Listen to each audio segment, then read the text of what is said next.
What's up guys and welcome. You are watching Fazi Fitness. So for a guy who traveled around the world to get his first ever Olympia qualification and he placed second 3 times in a total of 4 shows that he did, he still looks to be in great spirits. Now I really wish he would have won at least one of those shows because Quinton would have been a good addition to this year's Olympia lineup in the Men's Open. But based on his response, 1.5 weeks post-show, there might be a possibility that he's looking at a show in the post-Olympia tour and he isn't done with his competition season just yet. And we have to keep in mind, some of those shows, they are happening towards the end of November. So there is a show in Japan. And lastly, we have the Big Man Weekend in Spain. So if Quinton is looking to compete, to get his Olympia qualification, then those 2 shows, they would be excellent options for him. Because if there is something we can all agree on, is the fact that Quinton's physique, that deserves to be on the Olympia stage. And if he gets an early Olympia qualification, he's gonna have a whole year to put on some solid muscle, some mass all over his physique, especially bring up his back and be very formidable. Now, as young as Quinton is, he potentially looks better than Samson Dauda, especially when Samson started winning. And as young as Quinton is, he has all the time in the world. But that being said, he still needs a bigger off-season, a bigger growth phase to grow those legs, especially from the back, and bring up his back as a whole, top to bottom. Now his conditioning was pretty damn insane, both in Italy and Europa Pro Germany. But he does lose a lot of volume on different body parts when he gets stage lean. I mean, look at these pictures right now. He's looking so full and so round.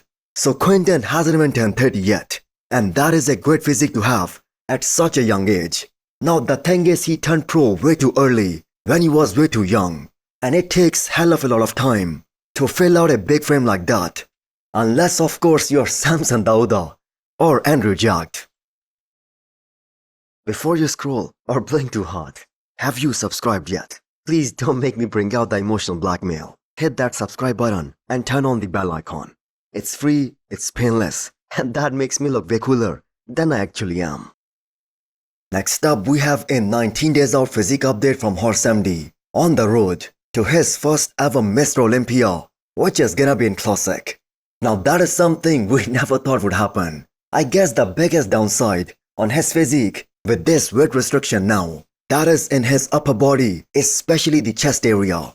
The fact is, Hosstile has always had some of the best legs in pro bodybuilding scene, and with his legs holding on to all that size, all that volume, from the front, from the side, from the back too, but his chest becoming totally flat, that's kind of creating an imbalance, top to bottom, and that is going to hurt him at a big stage like the Olympia. Now his conditioning at 3 weeks out, that looks pretty damn impressive, and that is something we should expect from every top classic physique pro, especially those who have difficulty making the weight cutoff. And the reason I'm saying that is because they have to lose every ounce of water in their physique even to make the weight cutoff. And a lot of them, they end up losing some muscle too. The real challenge for Hosstile and all these tall guys, that would be how much they can fill up and bring that physique back to life and make it pop and look full and very round.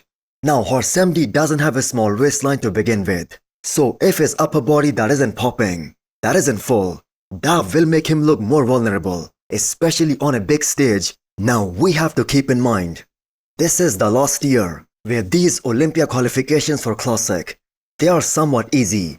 So with the change in the rules from the IFBB, especially in Classic, Hosstile or any of these other guys, they cannot simply win a show like Protocol Pro and get to the Olympia stage.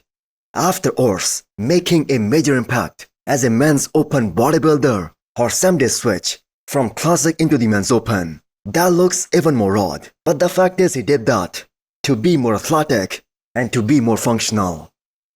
So the upcoming France Pro, which is the last show before the Olympia, that just got even more interesting as Louis Breed, one of the most dense and grainy looking IFBB Pro out there, who competed at this year's Italy Pro and also Europa Pro Germany, he has officially announced to do this upcoming France Pro. Now Louis looked amazing in his guest posing in Sweden Grand Prix, and with him walking around in a contest-ready condition, it was a great decision to jump into France Pro 2. So the two guys, Urs and Quinton, who have been dominating this European tour, they both are out from this year's France Pro equation.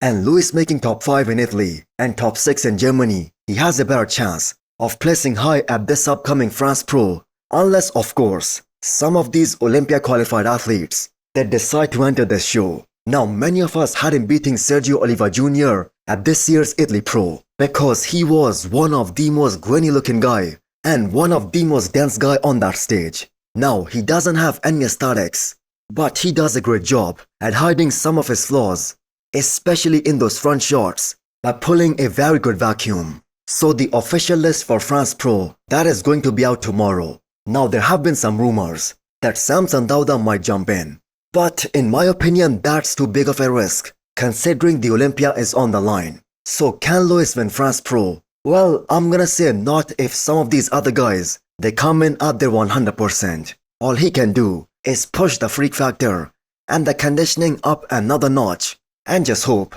that the other top guys, they miss their mark. But he will always be at a structural disadvantage in all of these big shows. So that's a very dry looking physique from Michael Krizo, and him saying that he's 4 weeks out, that is an indirect confirmation that he will be doing the British Grand Prix too, which is happening just 1 week after the Olympia this year. And if he hasn't already made up his mind about doing that show, then he better do it, because he's gonna go head to head with the reigning 212 Olympia champion Keon at this upcoming Prague Pro. And if we just go back to this year's competition season and look at some of the guys who beat Krizo, they were William Bonac, Martin Fitzwater, and of course Nick and Derek. So if Krizo struggled against them, he's gonna have a very difficult time against Keon too, because Keon has far better genetics than anyone out there. So I think Krizo is gonna return to the stage with a better looking back compared to what we saw at the New York Pro. So this offseason, that has been all about rebuilding that back and also improving his mobility. So he has spent a lot more time on the posing and presentation side of things. So he should definitely take this opportunity to do this upcoming British Grand Prix, secure a very early Olympia spot, and with another big offseason under his belt, he can certainly bring up that back, especially in terms of width. So this guy is still very young, and he also has plenty of time to thrive as a men's open bodybuilder.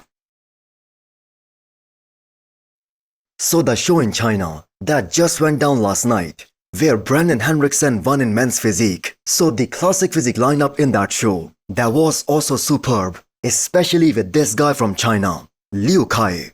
Look at the hamstrings and the glutes on this guy. Absolutely bonkers. I mean, what do these guys in that region of the world eat? All of them have these amazing quads, front to back. Now, at the first glance, it kind of seemed like that is Brent Chen. Now, even though this guy did not win this show, he came in second. But the potential, that is certainly there. Very classic, very impressive X-frame, although a bit bottom heavy. So if he can bring up his upper half, he is surely gonna qualify for the Olympia next year. So the guy who won that show, Darian, he's a former Olympian. He qualified for the Olympia last year too. And although he did not place at the Olympia last year, he was 16th. But this time he's hoping to move up. But we have seen that this year, the lineup in classic physique, that is looking absolutely stacked, even beyond that second call out. So let me know what you guys think about this guy from China. Are those some of the best quads in the entire bodybuilding right now? Also hit the thumbs up button if you liked the video, and smash the subscribe button if you wanna come back for more. Thanks for watching.